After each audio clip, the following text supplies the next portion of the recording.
Well, hello everyone, and welcome once again to IAG Trade Talk. I'm your host, Andrew Scott, and we're delighted here to have Bobby Soper, International President for Mohegan Gaming and Entertainment, and they've just closed their funding on the Inspire Entertainment Resort up there at Incheon in Korea, and it's wonderful to have you here, Bobby, to talk about Inspire. Thank you, Andrew. Thanks for having me here. It's my pleasure. So as I just said, you've just closed your funding, which must be a great feeling. Just tell us a little bit about the funding. I mean, it was a while coming. What got it across the line? Have you got enough? That sort of thing. Yeah, it's been a long journey. Clearly, COVID threw things at us that we weren't anticipating. A bit of a curveball. But ultimately, the transaction is comprised of both debt and equity. Mohegan's invested $300 million already to date in the project, already commenced construction. We lined up through a bank consortium of all Korean banks, about 42 Korean banks, our debt financing, our project financing, which is approximately in US dollars, about 900 million or 1.04 trillion won. And in addition, as part of our foreign direct investment, we have a mezzanine piece from Bain Capital, who's investing 275 million US in the project. Well, if my calculations are correct, that's almost 1.5 billion US. Congratulations on getting 42 Korean banks to all agree with each other. That must have been quite a challenge. So your equity, Mohegan's equity in the project, debt equity ratio. I mean, you're sort of around 20% there in Mohegan, right? Yeah, that's about right. Based on the total debt and equity invested. Yeah. Okay, great. So tell us a little bit about phase one. When phase one of the Inspire Entertainment Resort does open, what can guests expect? Yeah, look, this is going to be truly a integrated resort, as that term is often used. It's going to have a significant amount of non-gaming amenities, right?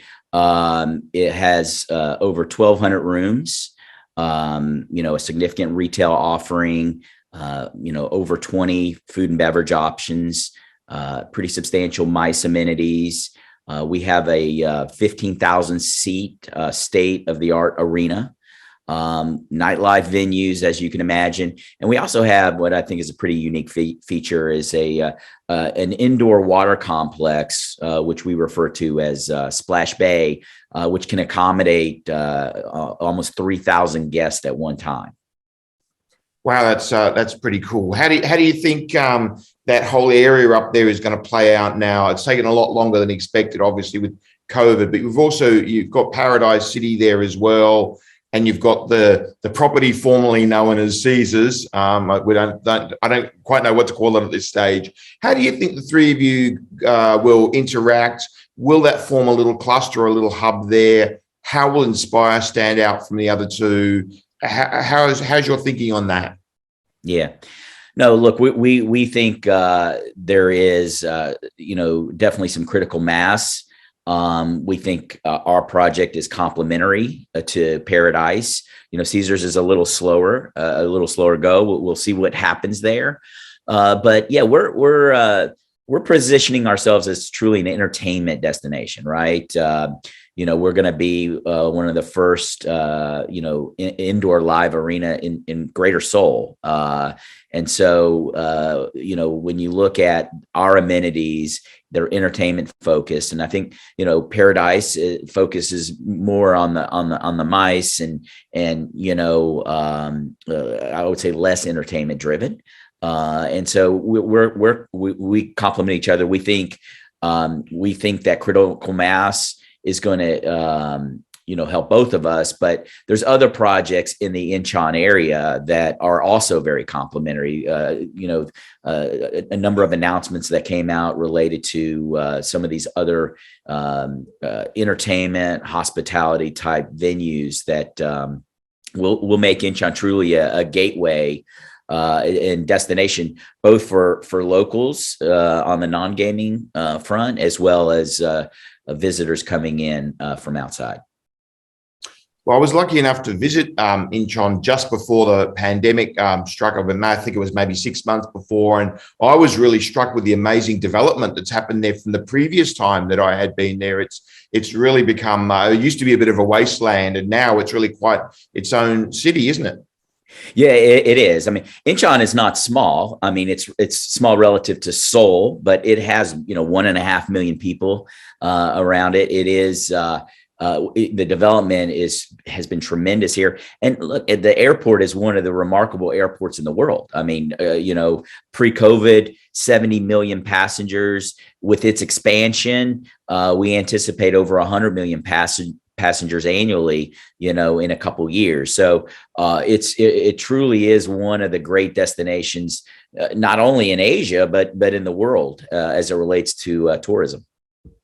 Sure, and I guess you've got that advantage that people fly into Incheon, they're right there. They don't have to take that 1 hour drive up to Seoul. I just wanted to mention for a moment, you've actually put the word entertainment into the name of the resort. It's Inspire Entertainment Resort, showing that you're very focused on that. And the Korean entertainment industry has, wow, hasn't it taken off over the last few years? I mean, we've just had the explosion of Squid Game. And there's a lot of Korean culture now making it out of Korea into North America and Western countries. You must be pretty excited about that.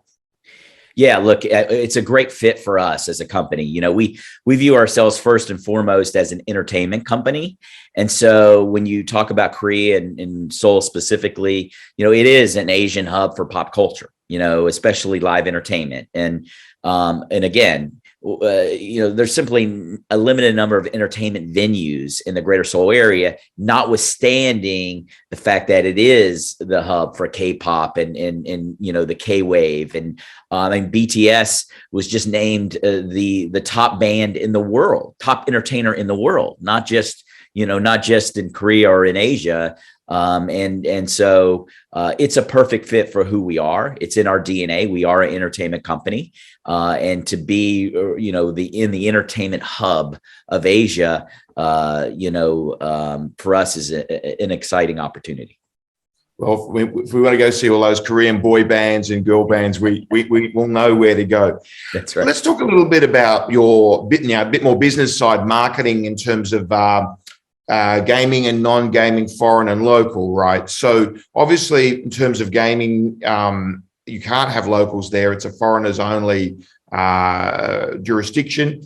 How are you going to go about marketing from a gaming point of view, and even also from a non-gaming point of view? How are you going to get foreigners to Korea? Yeah, look, I think there's a couple things here, right? One is fundamentally, this project and the model, core to the model is non-gaming, right? And so we're going to be able to leverage the significant population locally with these non-gaming amenities, which in large part are driving the whole business model. As it relates to gaming, clearly we have some advantages on our location. We are, really the first integrated resort in Northeast Asia, right? A true integrated resort.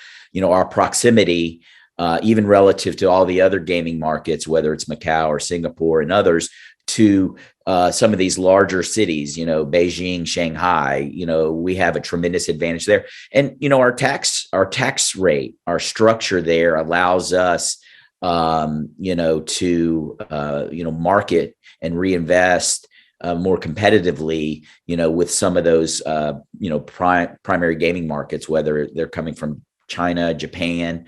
And the other thing is there's over 1.5 million in the greater Seoul area that have foreign passports. So even locally, there's a significant gaming market. So we think there's a tremendous opportunity on the gaming side as well. Even though again, we are focusing on the opportunity to monetize our non-gaming assets as well.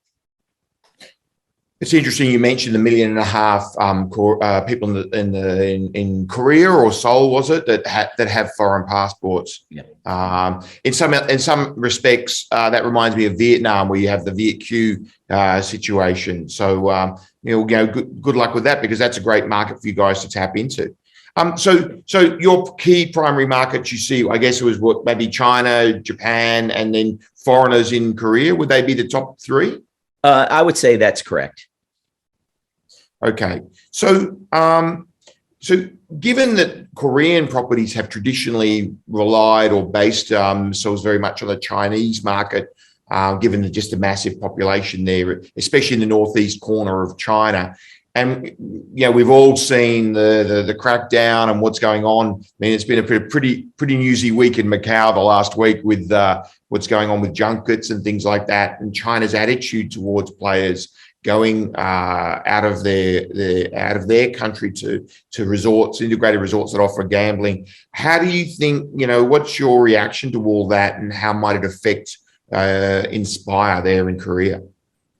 Yeah, look, we obviously monitor it, and we understood from the very beginning, and we created a business model. We made sure that our investment accommodated any volatility as it relates to foreign travel, especially from China. So it doesn't fundamentally change what we do or how we do it. We've sort of baked in, some downside related to the potential of restrictions on travel. But at the end of the day, we have an opportunity, outside of China. Like Japan will still be a great market, the locals, as it relates to foreign passport. And again, I think most importantly, one of the reasons we crafted the model the way we did was simply because we know we can rely on non-gaming. We have this great opportunity. There's a supply-demand imbalance for entertainment and other type of amenities that we're providing in the Seoul and Korean market, and we think we can effectively monetize that, and it hedges some of that volatility related to gaming revenue if in fact those type of restrictions hinder our ability to draw gaming revenue from the Chinese market.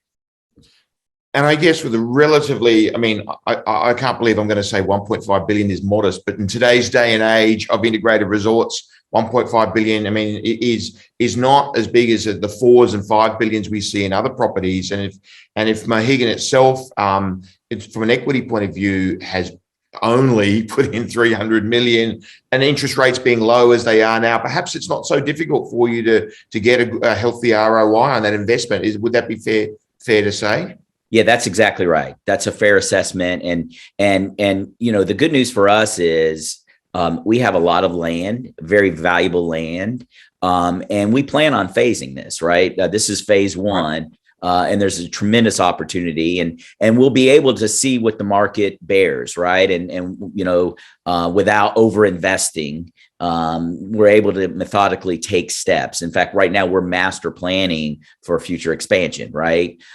So that's the strategy all along, right? Let's build an integrated resort that has the amenities that can, attract visitors, right?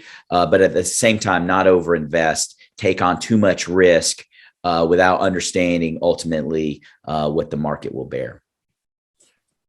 Obviously, you haven't opened yet. You're a ways off opening, and we don't know. But in your modelling, what sort of breakdown percentage-wise do you have for gaming v non-gaming? You must have some idea in your head as to what that might be.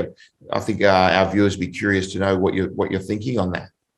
Yeah, it's not the Las Vegas model, right? Where you're 70% non-gaming, and it's not the Macau model, right? Where it's 90-something% gaming. It's somewhere in between, right? Where it's a balance, right? 97% of our real estate is occupied by non-gaming. The overwhelming majority of visitors are there for non-gaming reasons. But as we all know, gaming has strong margins. It's where volume is driven. So it'll make up, approximately drive half of our revenue.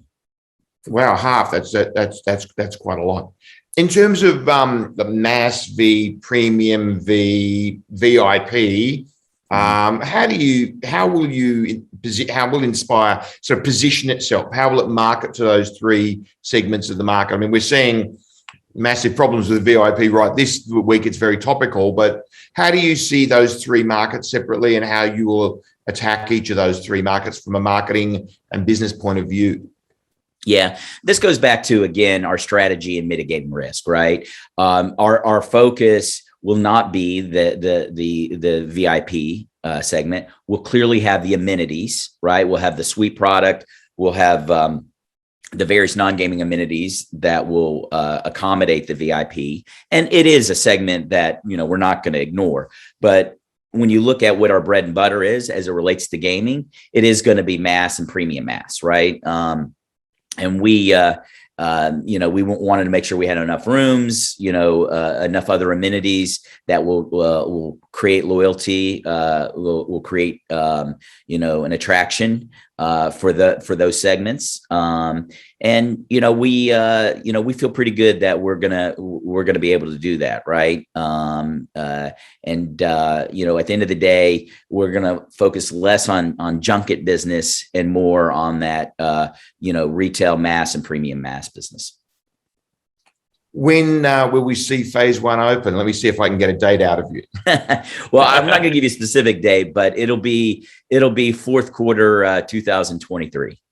Fourth quarter of 23, right? Well, I've written that down. I'll try and hold you to it. Okay.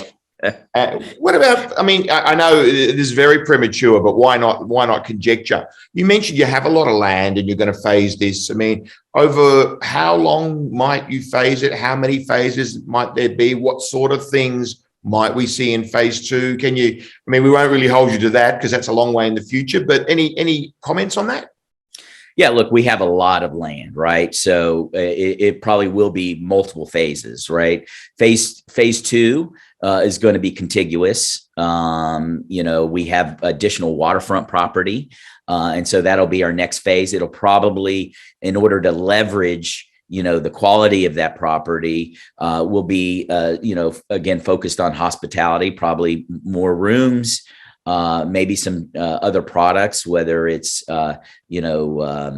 theme park type products or indoor water park, maybe some golf type of amenities. We're doing a lot of market research also on what will make sense and what will be complementary to our property and again, all that other development in the Incheon area. But I suspect we're going to see, 3-4 phases over the next 20 years, phase two, probably sooner rather than later after we open. Oh, that sounds great. I mean, you mentioned golf. I've stood in that queue at Clark Airport at arrivals, and all there are Koreans with golf clubs in that queue. So it's very popular. If you can get a reasonably priced golf and a nice, attractive golf product there, you'll do very well. You mentioned about the tax rate, and I'm going to have to admit here I should know, but please fill us in. What tax rate are you paying on GGR, and are there different tax rates for VIP and mass? Yeah, so it's not as simple as just giving you one tax rate, but right. I would say on a normalized basis, we're around 18%. When you look across the board, yeah, I'll leave it at that. It would be too complicated to give you a whole tax structure, but I think we don't need the table. Yeah. But is there a reduced rate for VIP? There is, I wouldn't say a reduced rate, but there is a scale that, ultimately, that could be advantageous for us. Again, VIP, your reinvestment rates tend to be much higher. And so you always have to be careful, as it relates to that. But we think there's definitely an opportunity, especially from a competitive basis, when you look at what's Macau, for example, on that VIP business. Yeah, well, there's a big difference between 18% and the almost 30 or 40% almost that we pay down here. Mohegan, let's talk a little bit about Mohegan, the broader company. Mohegan Gaming and Entertainment, obviously, for our viewers who may not know, started off in the US as a tribal game. You've got a long-standing, well-known property up there in Hartford. And you've expanded across North America. There was some talk about Greece. You recently pulled out of Inspire in Greece, and also Japan's off the table now. So given that, I mean, can you tell us a little bit about Mohegan's international aspirations? Are we just talking Seoul at the moment, or Incheon, I should say, at the moment, or what's Mohegan's broader international aspirations, given that you are international president, right? So I guess that puts you responsible for everything outside of North America. Yeah, look, I think first and foremost, the focus now as it relates to our international endeavors is Korea, right? We've invested a lot of money. We think it's a tremendous opportunity for us. One reason you saw the movement out of Greece is there's just an absolute focus as it relates to making sure we execute well here in Korea, right? As it relates to potential opportunities in the future, we made 2 runs in Japan, right? It didn't work out. We're only going to pursue opportunities that are complementary to what we're doing, our existing properties, including specifically here in Incheon.